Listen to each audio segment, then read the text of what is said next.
देश के माननीय मुख्य न्यायाधीश श्री एन वी रमन्ना जी का भी संगम नगरी प्रयागराज में हार्दिक स्वागत एवं अभिनंदन करती हूँ और उनके प्रति आभार व्यक्त करती हूँ कि आपने अपने बहुमूल्य समय में कुछ क्षण यहाँ आने के लिए निकाला।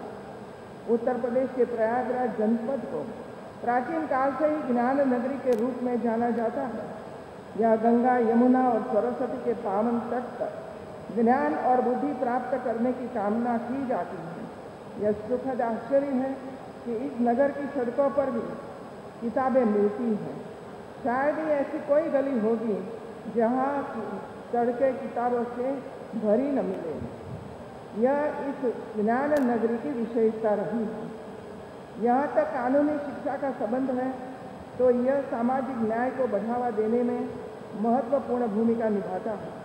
हमारे देश में परंपरागत रूप से कानूनी शिक्षा गैर विशिष्ट कॉलेजों के माध्यम से दी जाती है, जो अन्य स्नातकों की तरह कानून की डिग्री प्रदान करते हैं, लेकिन इनके पास छात्रों को प्रशिक्षण देने के लिए समुचित ढांचा और उचित क्षमता नहीं होती। कानूनी शिक्षा की गुणवत्ता बेहतर बनाने के लिए ये आवश्यक है कि इसके लिए अलग विश्वविद्यालय बनाया जाए। इस नेशनल लॉ यूनिवर्सिटी की स्थापना का उद्देश्य यही है कि यहाँ से कानून की बेहतर शिक्षा होकर लेकर निकले छात्र समाज के सभी वर्गों को न्याय प्रदान किया जाना सुनिश्चित कराए। कानून बनना पर्याप्त नहीं है। कानून के सम्यक अनुपालन से ही समाज को समान न्याय का लाभ प्राप्त हो सकता है। यह काम तभी संभव होगा जब कानून की पढ़ाई करने वाले यहाँ दक्ष एवं योग्य विद्यार्थी आए और इसके लिए आवश्यक है कानून के विद्यार्थियों को बेहतर अध्ययन के साथ उचित प्रशिक्षण की भी सुविधा प्राप्त हो। इस तरह प्रदेश नेशनल लॉ यूनिवर्सिटी में शिक्षण, अनुसंधान और ज्ञान के प्रसार की जो व्यवस्था की जाएगी वह भावी न्यायिक अधिकारियों तथा अधिवक्ताओं के कौशल को और अधिक विकसित करने में महत्वपूर्ण भूमिका निभाएगी। इससे न्यायिक सेवाओं का जहां विस्तार होगा तो वहां आम जन को न्याय प्राप्त करने में देरी का सामना भी नहीं करना पड़ेगा। माननीय राष्ट्रपति जी द्वारा आज यहाँ इलाहाबाद हाईकोर्ट के नवीन भवन का शिलान्यास किया गया है। इलाहाबाद हाईकोर्ट के नवीन भवन को आधुनिकतम तकनीक से युक्त, सुगम और सुविधाजनक बनाया जाएगा। मुझे विश्वास है कि 12 मंजिल के इस भवन के बन जाने से न्यायाधीशों, न्यायिक अधिकारियों, अधिवक्ताओं, कर्मचारियों और वादियों को काफ़ी सुविधा प्राप्त होगी।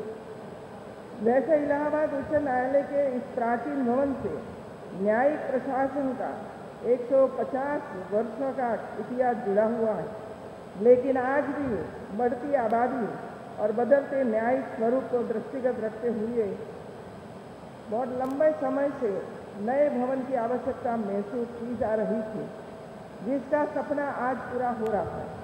मैं चाहूँगी कि निर्माण हेतु कार्यदायी संस्था समय से और पूरी गुणवत्ता के साथ इस कार्य को पूर्ण करे, ताकि जल्द से जल्द इस भवन निर्माण की प्रक्रिया पूर्ण हो और सभी को इसका लाभ मिलने लगे। अंत में मैं माननीय राष्ट्रपति जी के प्रति आभार व्यक्त करते हुए अपनी बात को समाप्त करती हूँ। जय हिंद।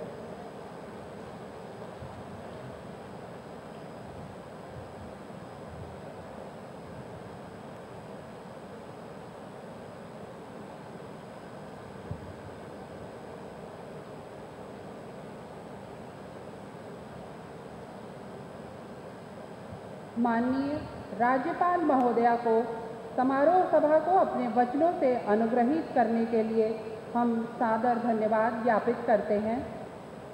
कार्यक्रम के स्वर्णिम क्षण में इस संगम नगरी प्रयागराज में माननीय राष्ट्रपति महोदय का आगमन और अब माननीय राष्ट्रपति श्री रामनाथ कोविंद जी से उनके अभिभाषण हेतु हम विनम्र आग्रह करते हैं।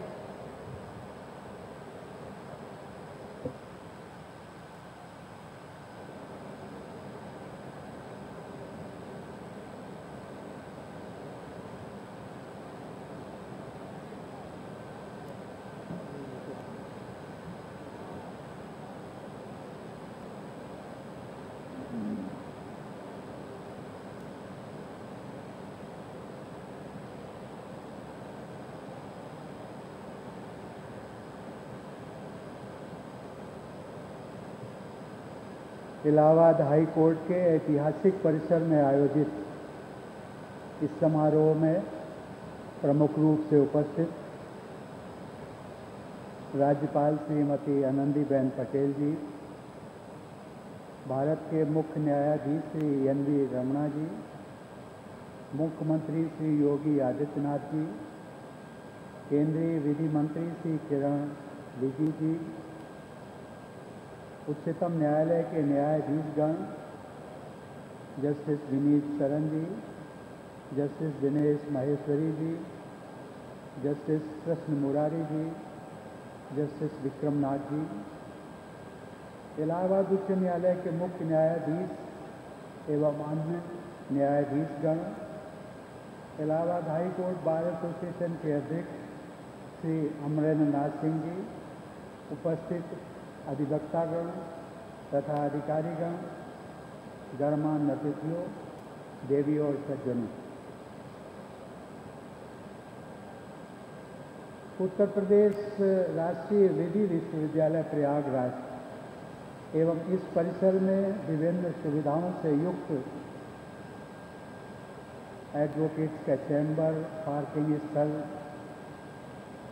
आदि का जो निर्माण कार्य होने वाला है, उसका शिलान्यास करके मुझे अत्यंत प्रसन्नता का अनुभव हो रहा है। सचमुच में ये दोनों ही कार्य न्याय प्रदान करने संबंधी व्यवस्था के विकास की दिशा में सराहनीय प्रयास है।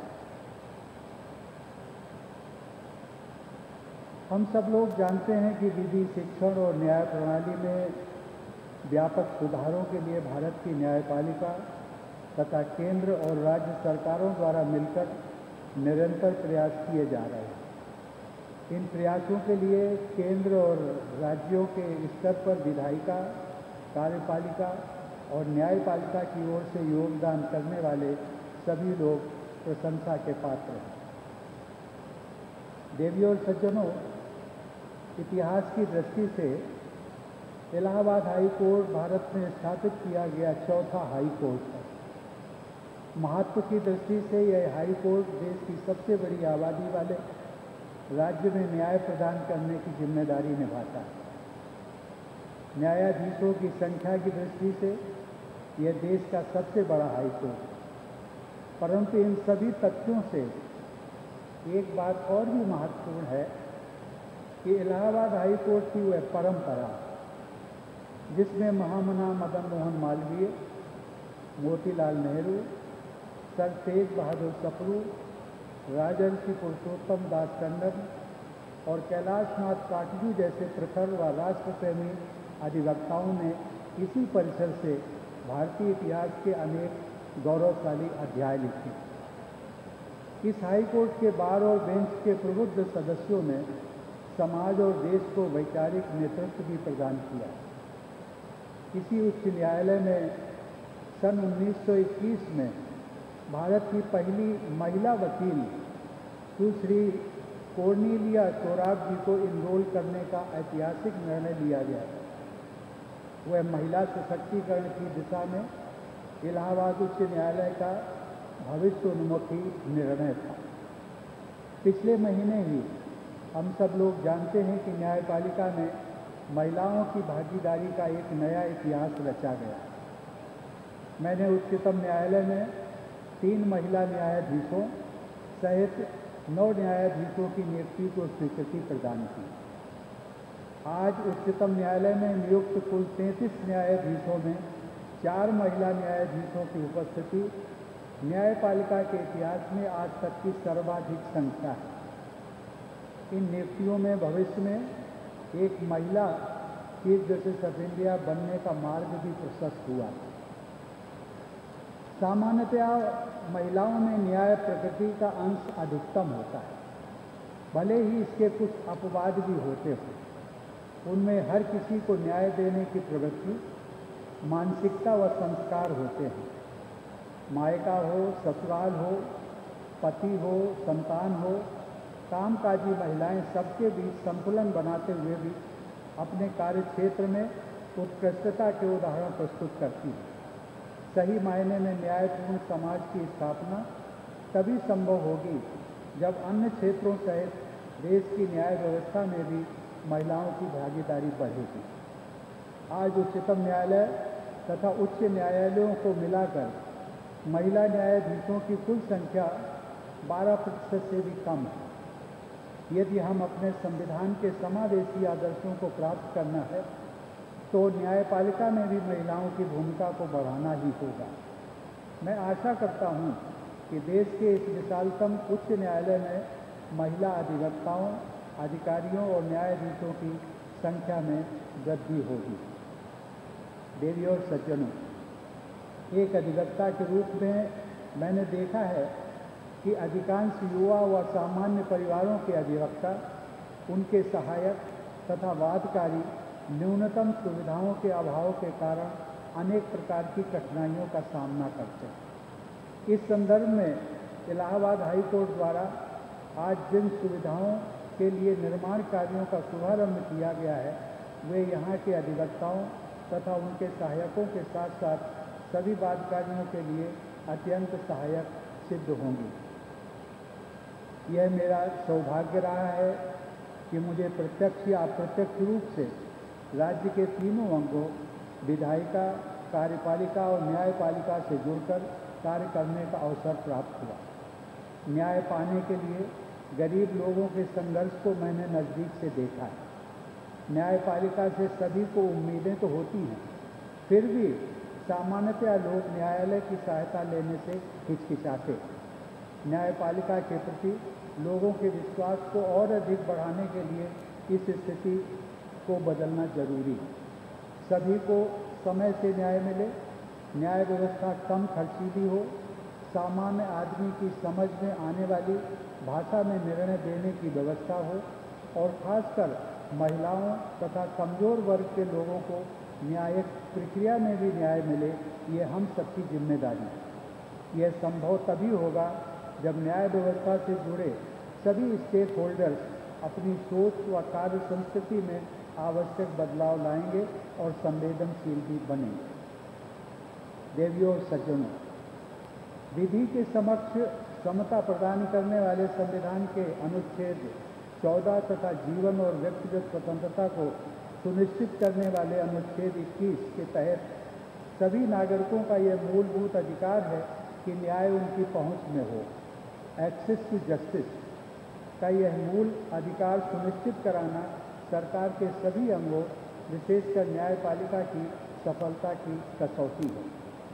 जन साधारण में न्यायपालिका के प्रति विश्वास और उत्साह को बढ़ाने के लिए लंबित मामलों के निस्तारण में तेजी लाने से लेकर सबऑर्डिनेट जुडिशरी की दक्षता बढ़ाने तक कई पहलुओं पर अनवरत प्रयासरत रहना समय की मांग है। सबऑर्डिनेट जुडिशरी के लिए पर्याप्त सुविधाओं की व्यवस्था कराने, जजों की नियुक्ति द्वारा वर्किंग जजों की संख्या में समुचित वृद्धि करने तथा बजट के प्रावधानों के अनुरूप पर्याप्त संसाधन उपलब्ध कराने से हमारी न्याय प्रक्रिया को और मजबूत आधार मिलेगा। मुझे विश्वास है कि देश का सबसे बड़ा उच्च न्यायालय राज्य सरकार के सहयोग से ऐसे सभी क्षेत्रों में अनुकरणीय उदाहरण प्रस्तुत करेगा।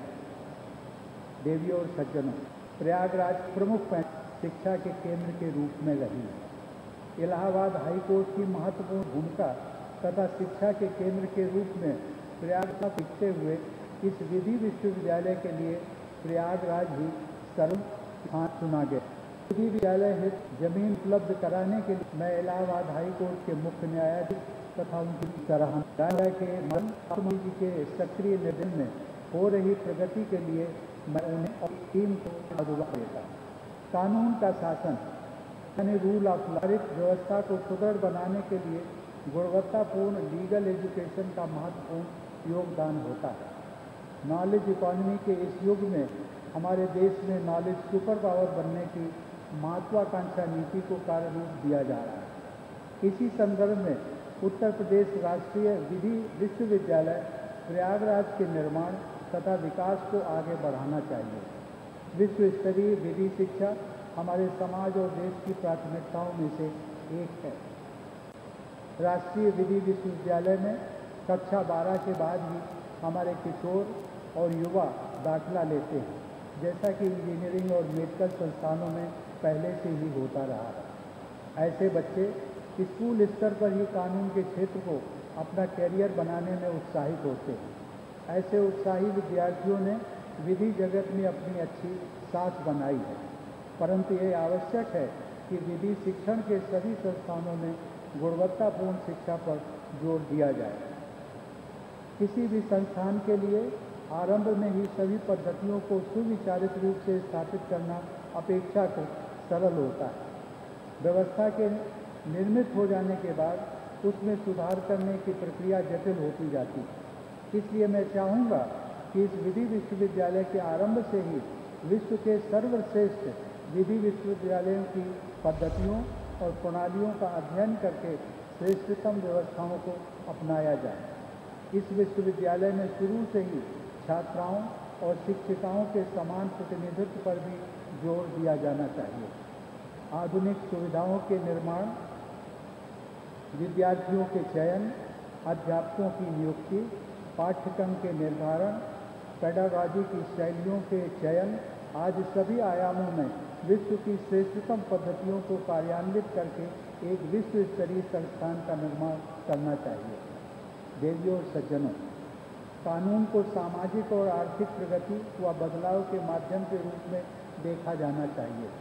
मेरी शुभकामना है कि राष्ट्रीय विधि विश्वविद्यालय प्रयागराज योजनानुसार स्थापित तथा विकसित हो तथा यहाँ के विद्यार्थी न्यायपूर्ण सामाजिक व आर्थिक प्रगति में महत्वपूर्ण भूमिका निभाएं। इन प्रकल्पों का शुभारंभ आज एक ऐसे विशेष दिवस पर हो रहा है जिसके विषय में हर भारतवासी को गर्व होना चाहिए। आज ही के दिन 128 वर्ष पहले शिकागो में स्वामी विवेकानंद ने विश्व धर्म महासभा में अपने ऐतिहासिक संबोधन द्वारा भारत के गौरव का उद्घोष किया था। उस समय ब्रिटिश साम्राज्यवाद अपने चरम उत्कर्ष पर था, लेकिन स्वामी जी के संबोधन से पूरा विश्व समुदाय भारत की आध्यात्मिक शक्ति के प्रति सम्मान से भर उठा। स्वामी जी ने हर प्रकार की धर्मांधता और उत्पीड़न के समापन की आशा व्यक्त करते हुए भारत की न्याय, समानता व करुणा पर आधारित संस्कृति तथा सहिष्णुता का संदेश पूरी मानवता तक पहुंचाया था। यदि विश्व समुदाय ने वर्ष 1893 में स्वामी विवेकानंद के 9/11 के सहिष्णुता के संदेश को पूर्ण रूप से स्वीकार कर लिया होता तो शायद अमेरिका में वर्ष 2000 के 9/11 का मानवता विरोधी भीषण अपराध न हुआ होता। आत्मविश्वास, आत्मगौरव और देश अभिमान का जो आदर्श स्वामी विवेकानंद ने 11 सितंबर 1893 को विश्व समुदाय के सम्मुख रखा था, उसी पर चलते हुए मुझे विश्वास है कि हमारी युवा पीढ़ी भारत को 21वीं सदी के विश्व में शीर्षस्थ स्थान दिलाएगी। इस उद्देश्य की प्राप्ति में भारतीय न्यायपालिका को भी अपनी महती भूमिका रेखांकित करनी होगी। मैं एक बार इलाहाबाद हाई कोर्ट के बार व बेंच के सभी सदस्यों को अपनी बधाई व शुभकामनाएं देता हूं। धन्यवाद। जय हिंद।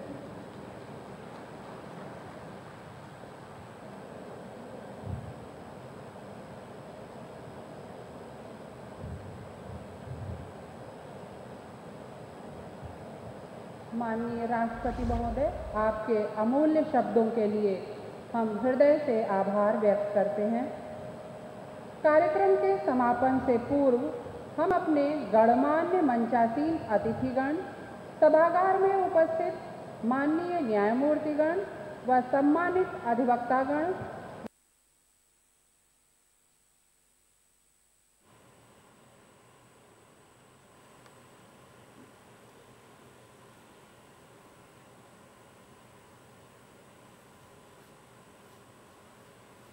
चलिए तो वक्त हो चुका है छोटे से ब्रेक का। ब्रेक के बाद जल्द हाजिर होंगे।